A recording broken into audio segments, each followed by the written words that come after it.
Should get a little bit of an early review here, I guess. I saw the Roofman a little bit early because it was a Monday Night Mystery movie. This is not the movie I thought it was gonna be. They literally gave us the wrong runtime, and it was just kind of and it was like, oh, it's like a suspense movie. This is not really a suspense movie. It's more of a drama, which I didn't really expect what this movie ended up being, because you gotta understand, this movie is advertised, I think, very misleadingly, where this movie is advertised as like this, like the poster, literally the tagline on the big poster that we have at work literally says, you know, he lived in a Toys R Us for a few months and da da da da da, and all these crazy things that happened to this guy that this movie's based on.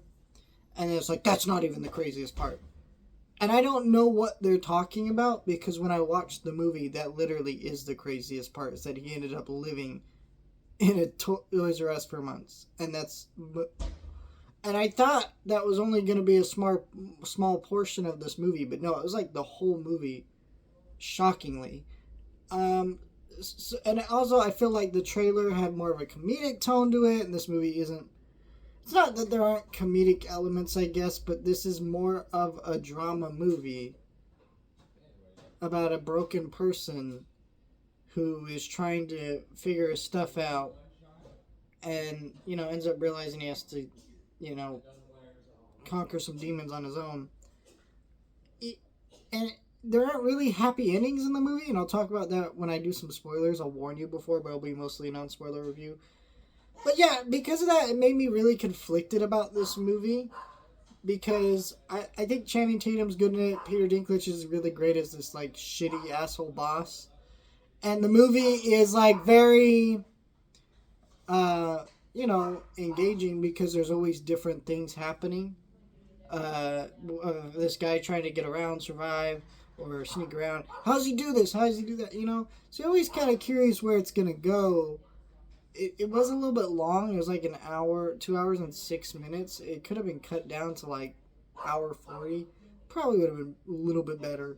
It just doesn't really come together as a movie, because you're watching this movie and I just something. I know it's based on a real guy, but I don't.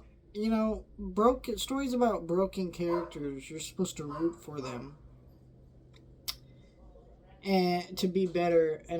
But by the end of this movie, it's like he is better, but not in the way you would expect, and it challenges me a little bit, but not in a way that I think works. Spoilers now. The movie ends with this guy going back to prison, and it doesn't end with him, which I understand that you have to do that because it's what happened in real life. But you know, there isn't a moment where he gets back together and gets back together with this girl when she's getting out of prison. Also, the fact that she's a Christian, I don't know why that's such a heavy feature in this movie, because I thought the idea was like, oh, he's going to go back to prison and then she'll forgive him and then they'll make up.